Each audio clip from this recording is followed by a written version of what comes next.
my mother convinced me till I was damn near 9 months pregnant. I said, Mom, I can't even have an abortion no more. She told me, you don't know what you about to get into. You have no idea. And she was so right, because I had no clue.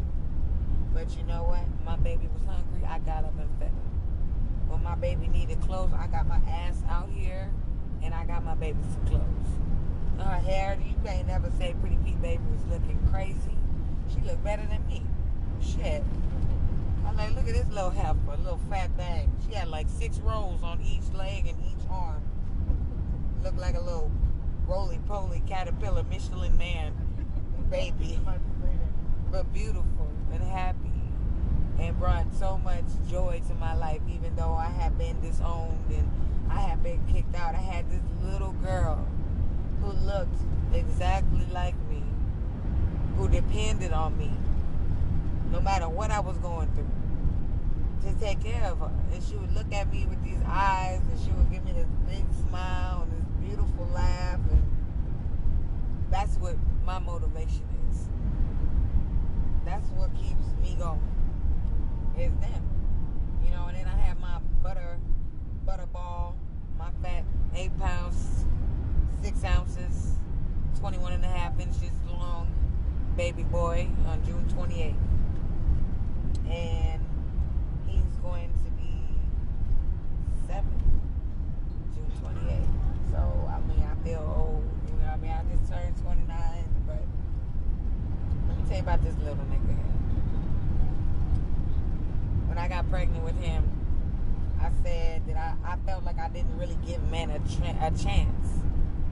And my parents hated the fact that I was a woman. They would make my life a living hell. They would cuss all my girlfriends out. I couldn't come to the house. They would come to my house. They disrespected. It was crazy. So once me and my ex had broke up, I was like, well, I might as well be with a nigga or a dude. Even though I know I don't like it, I knew in my mind I had never given a man a chance. I've never been with him. So how can you say you don't like it if you never tried it? You know, it's like, I hated crawfish. I hated them with a passion, and now I can't stop eating this shit. And I just tasted it for the first time at the age of 29. Shit, I don't like them damn things. They got eyes, they look gross. Ugh.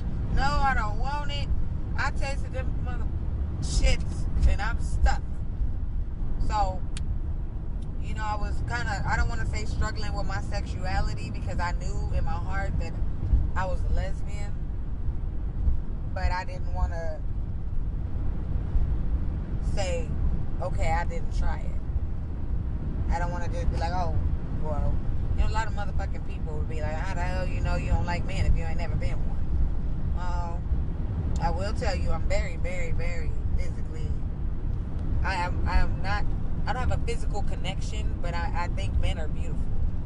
I think they're handsome. I think they're strong. I think they're tall. I admire them a lot. But I can't, baby. It's men out there. It's nothing personal. Pretty P loves you. I'm not a man eater. I'm not Lady Gaga. But I just can't do it. Your body parts don't do anything for me. Sorry. But, you know, basically I took it to the point and I said, if I'm going to go through this much drama with a girl, I might as well make myself be with a dude, and at least I can have my family back. So I was dancing, and I was dancing at a strip club, and I was very, very, very feminine at the time. Nails done, hair done. I was fancy, girl. I was fancy.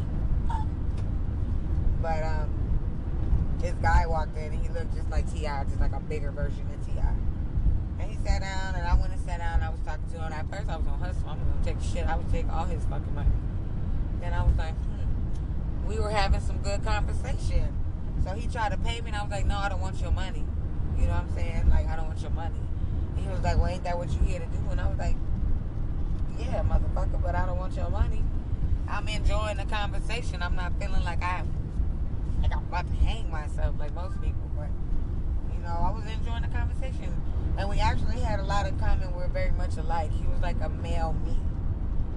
And You know, he started showing up to my job like every single day.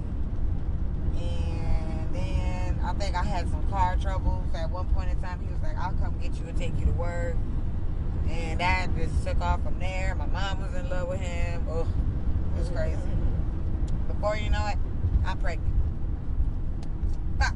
I'm the most fertile, myrtle motherfucker. I swear to God, I got pregnant with both my kids on the first try. First time having sex. Both times. So I'm just like, I knew it. I was sick. I had heartburn. I was like, this bitch. And I feel like that motherfucker did it on purpose. Yeah, I said it.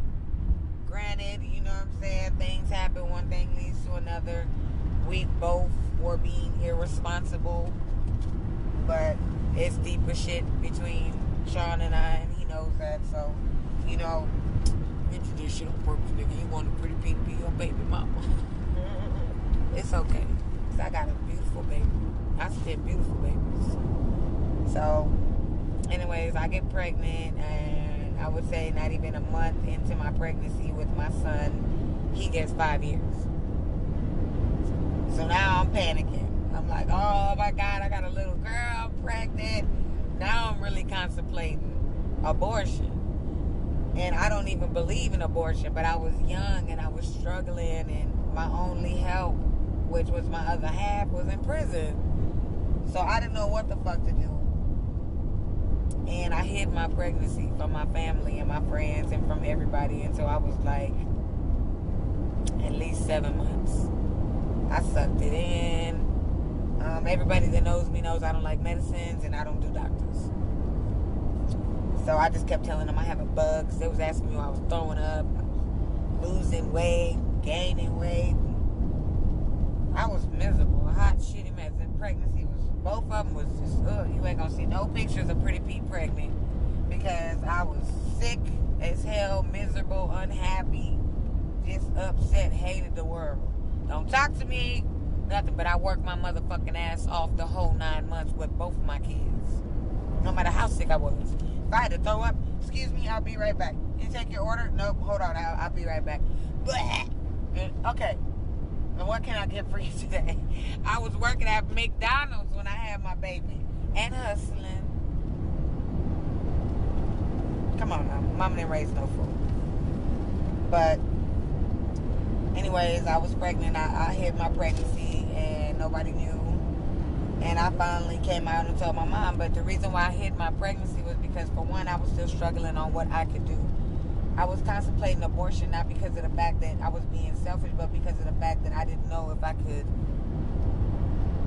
give this baby the life that it deserved, because I was already struggling with my child and with my firstborn, Jocelyn. So I didn't know if I could do that. And I came out and I told everybody I was pregnant. I had my baby. Both of my babies, my first I had by myself. My mother couldn't do the squeamish shit, so she would stand outside the door. But it's my first baby. I'm scared. I don't know what to expect. They just started epidural on my back. I'm not feeling shit, but I'm not knowing what's going to happen to my coochie. You dig? You know what I'm saying? 'Cause I got a tight pussy. And I'm thinking in my mind, like, oh my God, I'm 17. Like, oh my God, my stuff is going to be loose. I ain't had nobody in there to hold my hand. But my little girl came out 7 pounds, 11 ounces. She was 21 inches. Jaden was 21 and a half. Jaden was a fat ass little baby though. But I had my son, and he was so white. And when he came out, I said, whose baby is this? Like, is this mine? Because his ass was like, have you seen that movie Powder? Like, he was really Caucasian looking. And I know my baby daddy is yellow. And I ain't too light shit. But this nigga came out like a white baby. And I was like, And he was so spoiled. I could not get up. I could not move without that nigga stuck to me. He's still that way. And my little girl, she was just a happy baby. That was my mama's baby. That was my mama's baby. That was she was her grandma's baby. Couldn't tell her nothing. She wanted to go to grandma's every fucking weekend, which was good for me because mama got to get out here and hustle. And she done went through like a bag of diapers, and, onesies, bottles, formula, wipes, baby food, shit that WIC and welfare don't cover. Yes, I was on welfare. Am I ashamed of it? No. Am I now? No. But I was then. I needed help. I was young. I was lost. Money wasn't right. And I had a child. So I had WIC. No, I did not breastfeed. None of these was sucked on. I'm telling you right now because, let me touch this real quick. As a mother, I feel like this is a very sexual place for me. Like, this is like the key to my ignition. If you touch these, this is like Pandora's box that opens. Okay, you know what I mean? So it's a very, very sexual place. And at the time I was young, you know, still a little bit immature. And I was like, no. You want me to, no. Can I get a bottle? Nurse, can I get a bottle, please? Because I'm not about to pop these in there. No. And I heard that shit hurts, and they be, oh, dude. Sorry. And my kids are very smart. So I don't know what little myths they got going around about breast milk and what it's supposed to do and how good it is. Look, I have very healthy children. Never had a problem with them. Very smart, very intelligent. And I didn't breastfeed neither one of theirs. So, I don't know. You think I'm a bad mom? Suck my dick. And that's the story behind my children, my son and my daughter. Let me tell you a little bit about them. Jocelyn is very, very smart. Her teacher said she's the smartest in the class. She's very, very girly. She always want to put makeup on and dress up, and, you know, I'm like, that's when my alter ego comes out. When I gotta sit my ass down and play makeup. But those are the ups and downs of being a parent. Sometimes you gotta do some shit you don't want to do. Sometimes you have to be the person that you really are not. You know, you have to be that person that they think you are sometimes, or, you know, you have to guard them. It's like, I'm so scared all the time. I'm very, very protective. I'm very protective of everybody that's in my life. I've been through a couple of things in my life, so automatically I have that protective instinct. If I call you a friend and I feel like somebody's around threatening your safety, trust and believe pretty people gonna knock them out before you do. And I'm the same way with my children. I don't like people looking at them. I don't like strangers talking to them. I don't like them being without, I can't see them. I don't like a lot of things. Being a parent is a stress, because you are constantly worried with all these, you know, you look at these programs with kids that have leukemia and cancer, and, you know, kids that were born with disabilities, Down syndrome, kids that have been kidnapped, kids that have been murdered, kids that have been molested, kids that have been tortured, kids that have been just diagnosed with some shit that there's no cure for, like AIDS. You know, babies that are being born as crack babies, you know, with, you know, drugs in their system. There's so much in the world that's wrong that I try to be as grateful as I can to have these two little perfect angels. And I try to do everything in my power to protect them. My kids will tell you in a heartbeat. And when I get home, I'm going to tell them to tell you what happens when you fuck with mama's babies. Okay? I'm not going to tell you what they're going to say. I'm going to let them tell you themselves. Because I want y'all to meet them as well. I'm going to talk to them and, ask them